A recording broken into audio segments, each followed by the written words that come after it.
Good afternoon. It's Friday, February 3rd. Very blustery day out there. We're going to spend this afternoon talking with Sean Brown, Chief of Operations, Agency of Administration, and Jennifer Fitch, Commissioner of BGS. And we're going to talk about the proposed sale of 108 Cherry Street. So, Mr. Sean Brown, the floor is yours. Sure. Thank you. For the record, Sean Brown, Chief Operating Officer for the Agency of Administration. And then I will fully disclose that as I talk about 108 Cherry Street and how it's utilized by the different AHS departments, I do have some familiarity. And I was the commissioner for DCF for the last 2 years just before I moved into this role. So I'm quite familiar with our operation there and how we utilize the space or have been utilizing the space. The state purchased the site in 1991. It had an existing parking garage. And then we built the state office building on top of it. At that time, it allowed us to consolidate different units from AHS or departments into that space, into downtown somewhere off on North Avenue, over like where the DMV was at one point and whatnot. And before the pandemic, I primarily had the central office staff from the health department, the district staff from the health department, and the district staff from Economic Services Division from the Department for Children and Families. About 360-ish were health department staff, and between 80 or 90 were other, and there was some digital service staff too to help support the IT systems in the building. So there were about 440 staff that were utilizing the building pretty regularly before the pandemic. As the pandemic happened, we moved to a remote work environment for most of the AHS staff, except for the district staff, where we maintain a presence, be able to provide ongoing direct service to folks doing the flapper benefits and the case managers and whatnot. So the district staff remained, but even then there wasn't help working for the district staff. So on any given point since the pandemic started, only between 25 to 30% of the staff are in the building on any given day. Most staff, central office, health department staff telework 3 to 4 days a week, so they're only there 1 to 2 days a week, depending. In some district staff are able to telework several days a week as well. So, usually we have between 110 and 150 people. If something's going on in the building, so it's being significantly underutilized. And given kind of how we've evolved since the pandemic, we believe that this is the new way that we work. When we go to recruit and hire staff, that's one of the first things that we're asked. Are you allowing telework? Because that is happening in the private sector significantly. Many of the people that relocated to Vermont during the pandemic are working remotely in other states, and so to compete, we need to be able to offer the same type of working conditions to recruit and retain staff. And at this point, there is significantly underutilized space that AHS is paying for in the Waterbury complex and in the Waterbury area. We entered into a 10-year lease for some call center staff in a former Green Mountain Coffee Roasters just across the railroad tracks.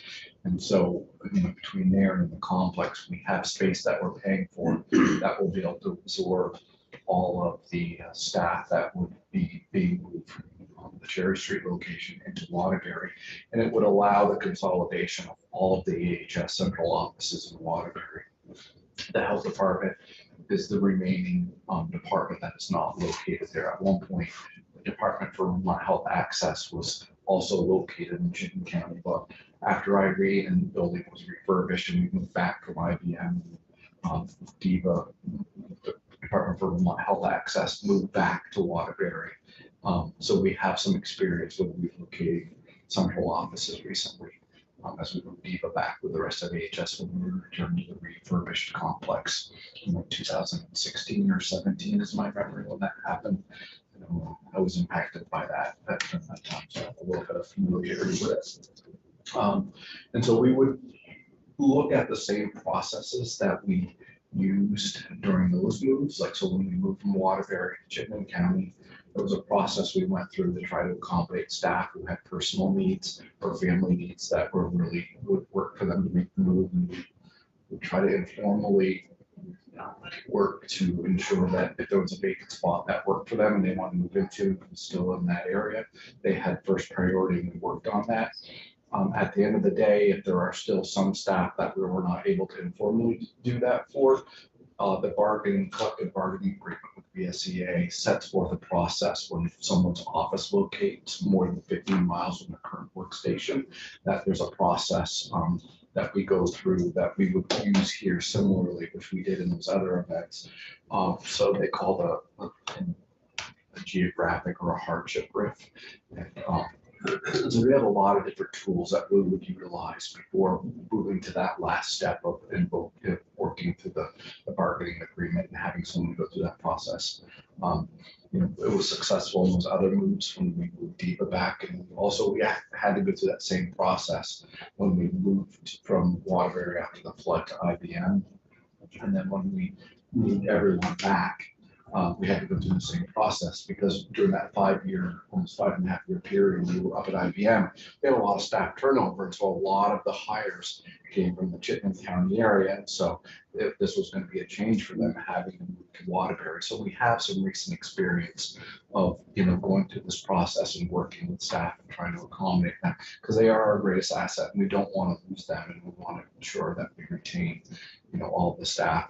They are our significant investment, and they do a lot of the work serving Vermonters, so we want to recognize that and preserve that, their talents and skills. How underutilized is the Waterbury complex?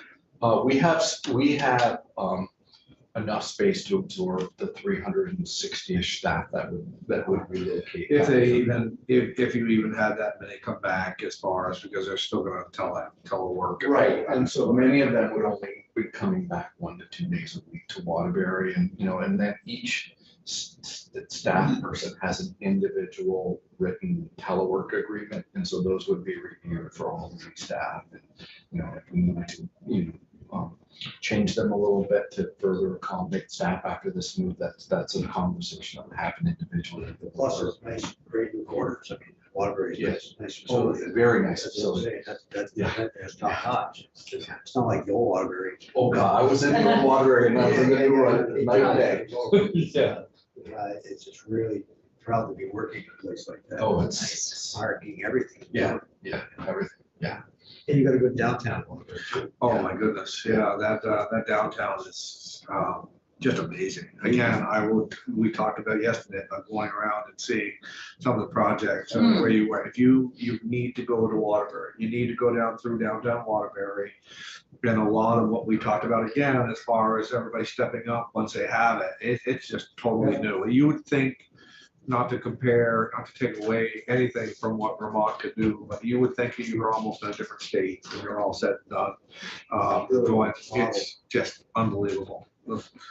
A real nice job of what the state can do when they put their monies together and work with towns. And what a beautiful downtown. It really is. I'm not over exaggerating. No, it's very impressive. But FEMA helped too, right? Yeah. Give credit. Yeah. You love FEMA. Yeah. But even the sections that didn't flood, I mean, even the upper part, where they did the downtowns and stuff like Sewer, that. water, the whole thing. The building they're in now on Cherry Street, I cut the ribbon on that building. That's old there now. That's not updated at all. That's been a long building. So, I had a question about that, just to go back, 95, you said? 91. 91? The state. So purchased what them. was at the site before the building was there? It's just, It was there was a parking the garage, parking garage. but did it go up some levels, or was it just a level? Just the parking garage. Huh, And we built a building on it. John Zampieri. okay. Commissioner John Zampieri is commissioner of state buildings. That's how he got his name. I was there at the ribbon cutting with the governor. We had a big ceremony there. It was kind of different to have his name because he owns the building. So that's pretty empty then. Wow. Yeah, it's pretty empty, and and we believe that by it's a pretty prime real estate Oh, yeah, spot, Especially with and- all now, and it's it's gonna have all that downtown hole filled up.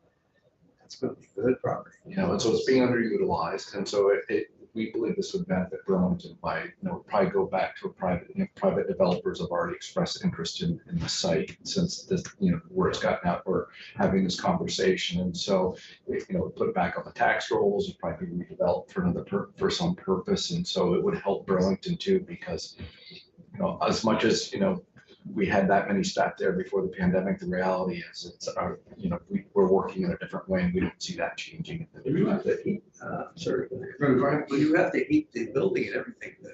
That's pretty expensive to heat. For 500 people, you only get 130 or 40 people. Wow. It's pretty expensive to maintain it, just to maintain that. No better time, no better time. Do you want to lead this in a direction or go, or do you want us to ask questions? You still have some. No, I think I've covered all my talking points that I wanted to, so I'm happy to answer any questions. So, Anybody members have. what do you think, we probably know, what's the estimated value of that building? I think that the tax rolls in Burlington have it assessed at around 29 million right now. Yeah. And so, Yeah. I mean, we'd obviously need to get it appraised to go, a recent appraisal to go through a sale. I think that would take time, and I would say that given, once we get permission, if we received authority through, the legislature and Capitol bill to explore a sale, it could work. So it would take some time to go through that process. So this movement of staff is not imminent, Okay, so you're not looking to start to move staff until you get some processes in place? Yes. And have those conversations. We understand this could be disruptive to some, and we just want to make sure it's a very thoughtful. Legislature, they're asking for approval to proceed with the sale. And say we say yes, and then you put a price of 50 million or whatever it is. And then, so the legislature you have to go back to the legislature and ask I for the would sale. defer to the commissioner on that process. So we seek authority to sell through the Capitol Bill process. Yeah. If you give us authority to sell, that's all we need. Okay. And then we would start the planning process. Sean Brown alluded to in terms of employees and finding them. We're gonna have, I was on my phone for a second. So we're also gonna look for lease space up in the Burlington area for the 80 to 90 AHS staff that provide direct client services to Vermonters in that area, in that community. So there'll be that piece, and then the rest of them would be moving down to the Waterbury area. As Sean mentioned, that's gonna take a little bit of time to work through that process, and also for us to identify lease space in the Burlington area. In addition to the 80 to 90, we also have some other leases in the area that are AHS employees. Ideally, they'd like to co-locate all of them into a single lease space.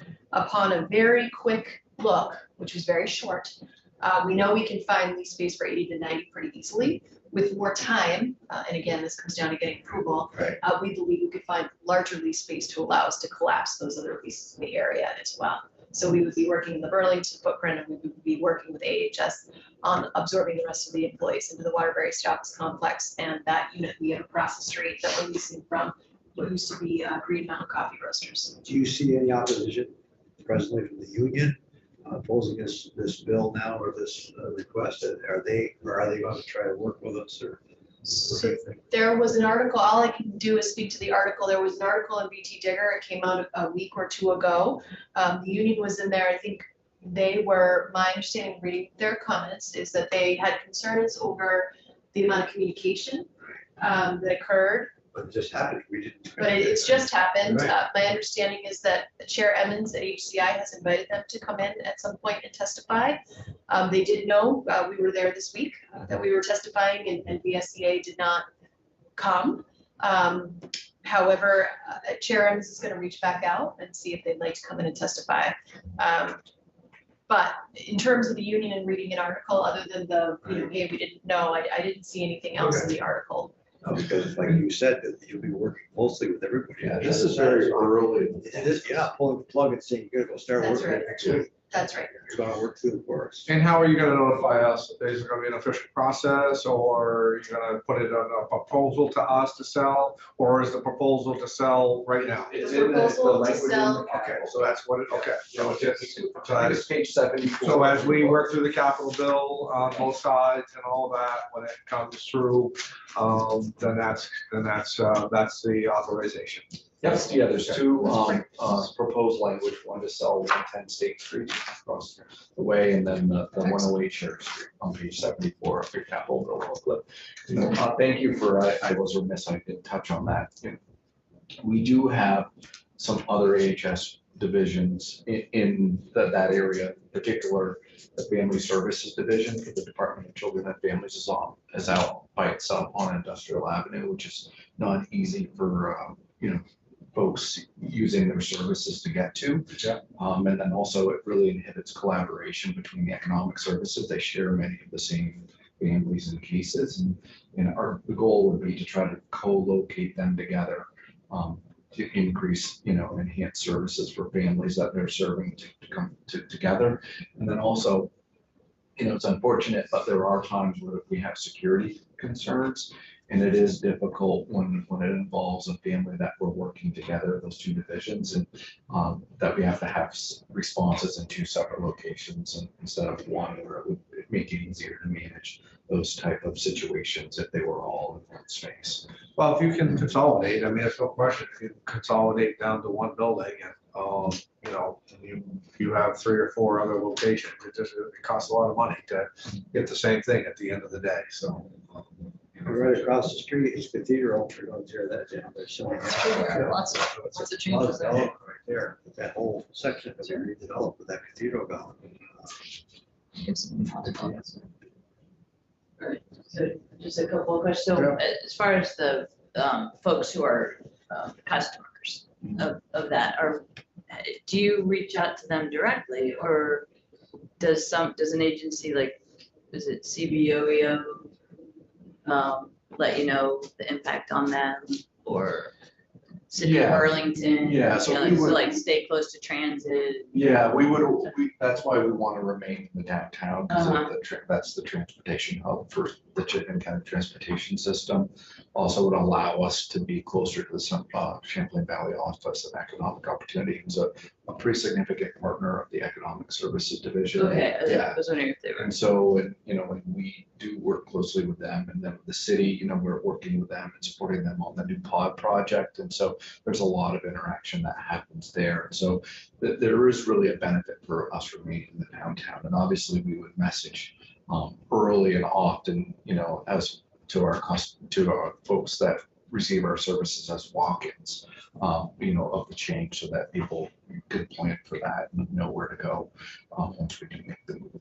So have you met with the city about this? No, this is so early that, in the process, but we plan to, have a conversation with the city. Because even just from a real estate perspective, it's obviously their building, so I a lot's know, happening. And then will you have a floor price that you won't sell less than? I can talk a little bit just about the process. So as Sean Brown said, and sorry, I never introduced myself formally for the record. So my name is Jennifer Fitch, Commissioner of Buildings and General Services. So the process is if you support our proposal, you give us authority to sell through the capital bill. And then we're able to put it out on the market. There's statutory, which we are proposing for the 3rd year, if you look in your book. We'd like to modernize how we sell state buildings. Right now, there's a statutory requirement that we post in the newspapers and in public, buildings within that community, which is great, but is the prior way we used to do it. Today, we do it in a very different way. So we were asking to modify that language, but essentially we put it on the market. There's a time period, we'll say we want bids due by a certain date and time. Usually we'll offer an open house, just like you do at your own house. And then hopefully people come and see it, the building, and then the bids are due by a certain time frame. The bids need to be compliant, so there are some requirements on the bid. So we open them up, we make sure they're compliant. If we do, we review them internally, and then we determine whether or not we want to accept any of those offers or not. So a good example of that is Redstone. I think we sold Redstone maybe 2019. which is right here in Montpelier. And the first time we put it on the market, we didn't get great bids. So we canceled that opportunity and then we rebid it a few months later. And then we did get a bid that we felt good with. And then we accepted that bid and sold the building. So some of these questions, I apologize, we kind of know the answers to, but I have some new committee members. They're awesome and they're learning really, really fast. And so they may even know the answer to this question, but I want to throw it out there just the same. So the monies that this building sells for, what happens to that money? So usually 1 of 2 things happens. Either we work together and we may say a certain amount of that money can be appropriated to a certain line item in the capital bill. Great example of that was both Redstone and the sale of 13 Baldwin. Some amount of the proceeds went to major maintenance. So sometimes we say, hey, depending on what the needs are and demands for the capital bill, can we see that money be appropriated or some amount of it into a line item in the capital bill? Or if nothing is designated in language, it goes to the bottom line to be reappropriated to something else. So ultimately, all that money stays within this committee. In the capital. In the capital appropriation. So it's not going to be ended up being bonded dollars. It's reapportioned dollars to be used someplace else determined by. Could it feed the cash fund? I do not know the answer to that I question. don't know the answer to that question, huh? I don't know. Yeah, that's a good question. Yeah. What year? We actually have, we have them coming in.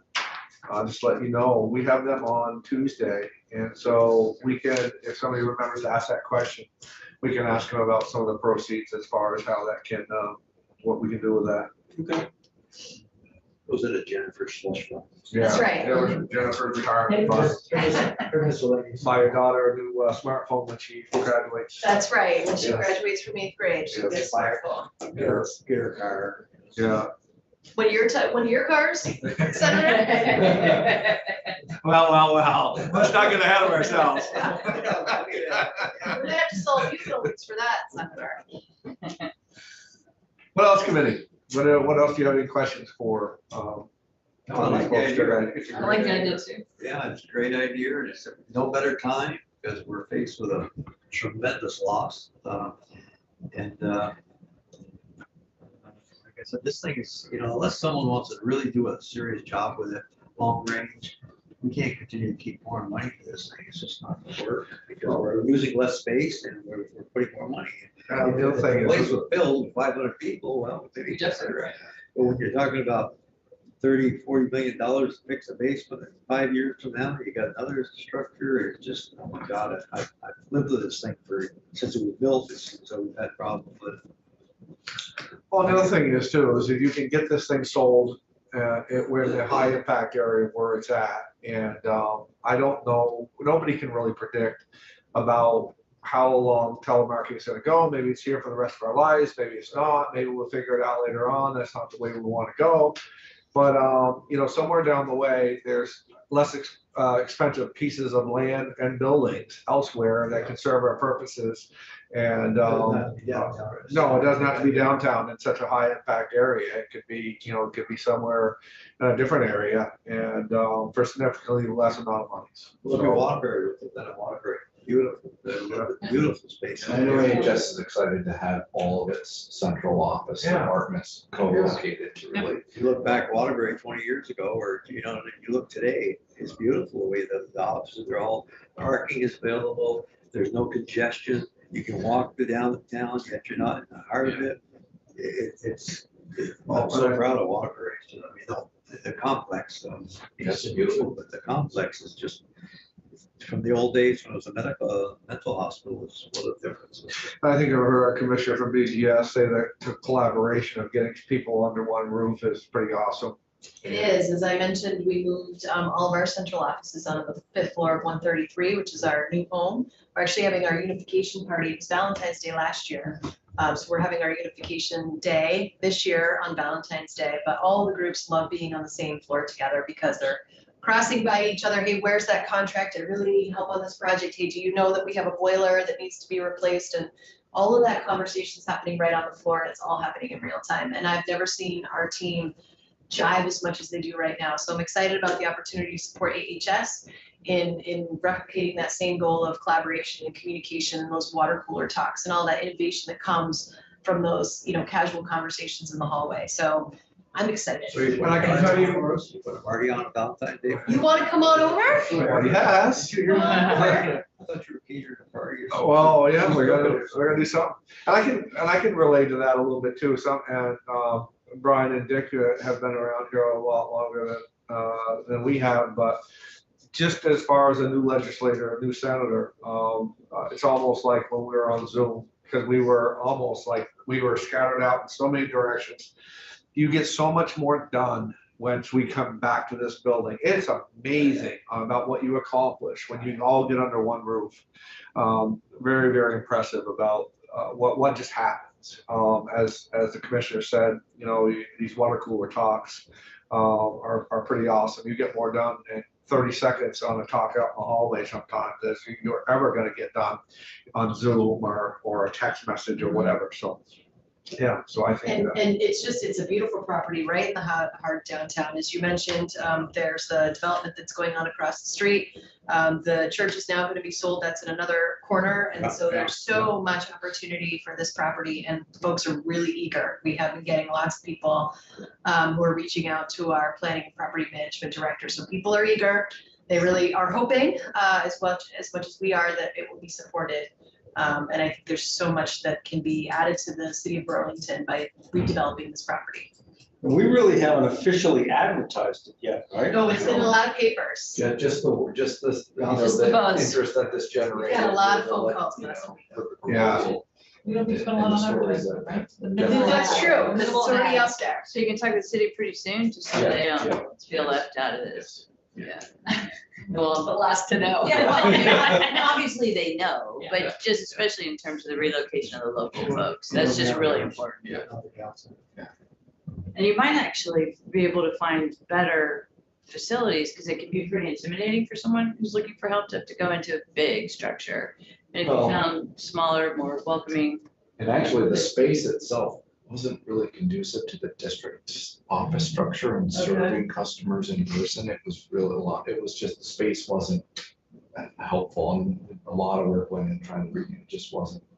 We're never able to get quite what we were hoping. I wouldn't be too excited about working there, come down, go in that basement, 3 floors down, park my car at night, working after dark. I mean, that, especially, Burlington has some issues, but I wouldn't be very excited about going down 3 floors and the basement. But 3 floors, the parking garage, 3 Three or floors. four, three or four Four levels. floors. Yeah. Or levels. Four levels, yeah. I guess pretty lonely down there, but a lot of them.